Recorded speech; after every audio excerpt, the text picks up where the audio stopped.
It is summertime and crypto does not typically do well in the summer. Is this the case this year? Let's dive in. NASDAQ 100 is all-time high regions and has its highest daily close. It's mostly this tech, of course, NASDAQ 100, top 100 tech companies. There's a little bit of red right now for whatever reason, but the greenery in the tech is still there. In terms of Bitcoin, our Sols, our ETH, and so on, we're just in this kind of little bit of a sideways pattern for the last day or so. We've moved up, but we're just in this period where we're still not really sure what's going to happen in the Middle East, if there's further conflict or whatever. And it's more of a boring time. One thing though is when everyone calls it a boring time, it is kind of boring, but when they call it that, there's no reason why something can't kind of push that up from like the Binance side or whatever. That kind of pushes the liquidity there. But I don't think that's going to be the case, and I'll cover that shortly. Fair and Greed's at 66, and the DXY, the actual US dollar strength, is at its all-time low since 2022. So this is good for like people going to the US, and it's good for riskier assets. It's not good for the US dollar, of course. This is a fractal that Julian's looking at. So we're looking at a repetition of this period, Jan 2001 to the S&P 500 today, meaning this could be a similar set of situations or circumstances that allow us to go higher. From here, for a couple more years, do we go higher? It's not of my opinion, but for another year, sure. This here is a little bit more complicated. You can ask Grok to explain it for you, but what it's looking at is GMI, which is all to do with manufacturing index in the US, and very important as it goes higher. Like there's a lot more stuff happening in the US, and that pushes up prices as more people in the US has more money, and these risky assets, the Bitcoin and stuff, go up for sure. Versus inflation surprise index, 5 month lead. This is also indicating that it follows this pretty well, the NASDAQ, and this is also indicating a pump up. NASDAQ pumps, S&P 500 typically will pump, and we will pump. M2 supply is ready for another leg up, and a sizable leg up before a little bit of a dip. Thus far, it's basically been following this. Of course, war throws a little bit of a problem in that, but in general, it's pretty indicative. We've covered Katoshi settings for quite some time. It still works like 80 to 90% of the time, and it's worth checking out that video if not. If we have a look at our current level of resistance and support and whatnot, we've got a bit of a trifecta of things happening. So we'll kind of ignore the upper levels of resistance right now. We have this resistance level here, the support level here. We have a lower low here, but we have broken up past this first level of support, which we broke down, became resistance. This is our support. This is our resistance. We've broken through it, but we basically need to continue to break this. So 109,000 before we go up further. If this does not happen, there is an expectation, nothing's financial advice, covered by Michael Pacino and some other traders, that we have a bit of a repeat of the summer of last year. So leading up into the summer, where we're just going to come sideways. It's going to be a little bit boring. This is still a decent opportunity if you just use the fib, if you use this tool, fib, fair and greed. Fair and greed, fib, you'll still be pretty damn profitable. Do it with Sol, do it with BTC, do it with whatever you're interested in. And just get good at trading or get good at something else or yap on Twitter, whatever it is, as opposed to just trying to James win it and just leverage along 40x, everything long, everything short. YOLO, lose a whole lot of money. But let's just break it down. You've got here, we have to exclude this first part, right? This is our high, this is our low.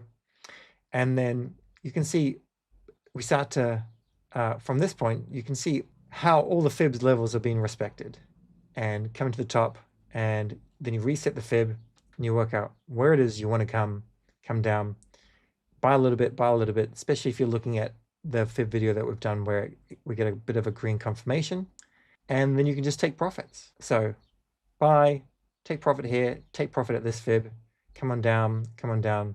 You buy here, it push through, unfortunately, buy some more at this level, potentially, take profits, so on and so on. And you just play it like that, keep on resetting your fib as a system that works. In terms of our coinglass.com, we'll give it a refresh because it's always very dynamic.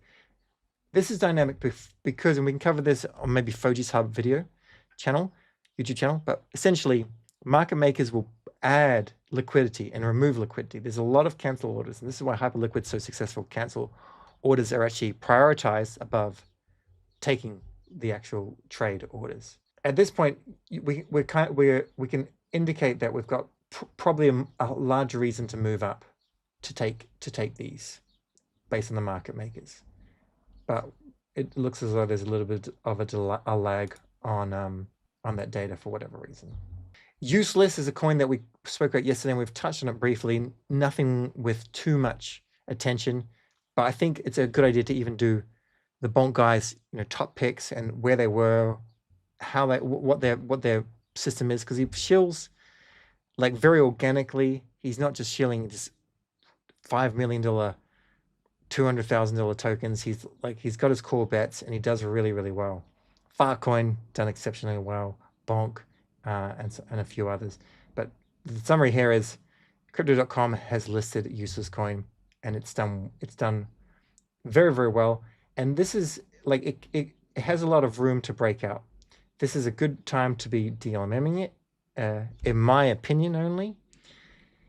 And the actual amount of volume is nothing crazy, but it has that meme coinery nature. It probably could explode quite a bit higher. So it's going to earn you some fees, get you some good exposure, and it's not as boring as selling USDC in a pool, which isn't fun. Take your soul, stake your soul, Solflare.com, as opposed to, the DLMM method can be quite boring in these markets. Hosco, we're still interested in. We are watching it. We have a little bit of a stop loss at around 19 million. We'll cut our losses there, but we think it has higher to go. And once again, this is primarily in a DLMM strategy as well. Having a look at the general market conditions now, Fed Chair Powell has this testimony. Basically, rate cuts. Trump wants rate cuts. Powell says no, and Powell's winning. Fed well positioned to wait on rate cuts. Tariffs likely to push up inflation, weigh on economy, no immediate signal of interest rate cuts. Labor market's solid. Inflation has eased, but remains somewhat elevated. My take on this is July is probably not going to pass as a rate cut. September probably would. And September should be when we start to become a little bit more risk on. We can't make this prediction so early in case things blow up in the Middle East in terms of tensions, but that would be more of an indication to me. That still means we've got things to do. We've got things to hustle before things start to get euphoric. And this is not bad in some ways, because it means to me like the cycle can continue longer and we've got more time to learn. Infinex now has multiple passkey support. So 1Password I'm a big fan of. Done a video on 1Password on the Foji's Hub channel. But you can also add this, an iCloud and a Google password as well. That way you can access if you misplace one or whatnot. Drift is offering 0 fees on BTC trading. So if you're buying BTC and leveraging up this 101x leverage, this is for you. The really cool thing is there's blockchains and dApps out there that will be like this for retail and the people not providing liquidity, but the actual users. So this is really cool right now, but move forward, it's going to be with one blockchain that I'm fairly confident it'll be commonplace. So that is very cool, and I'll tell you about that more in the future. Chainlink, that are not bullish on the token or anything, and not as good as Pyth, to be nowhere near as good as Pyth, but they're still a reputable oracle in the space. Partner with MasterCard, which verifies and synchronizes key transaction details to enable MasterCard holders to access crypto directly on chain. I don't know how this really works, because they've done some graphics, but I don't really know how it works, because ultimately it's not going to be held on your MasterCard, right? Either way, this is good for crypto in general, even though it's a little bit esoteric. This is pretty cool news. NBA team San Antonio Spurs have signed a multi-year jersey deal with Ledger. I reckon that's damn cool. And finally, CLOBs, central limit order books. I've covered this a few times, and this video here, which is on Foji's Hub, this goes through each of them.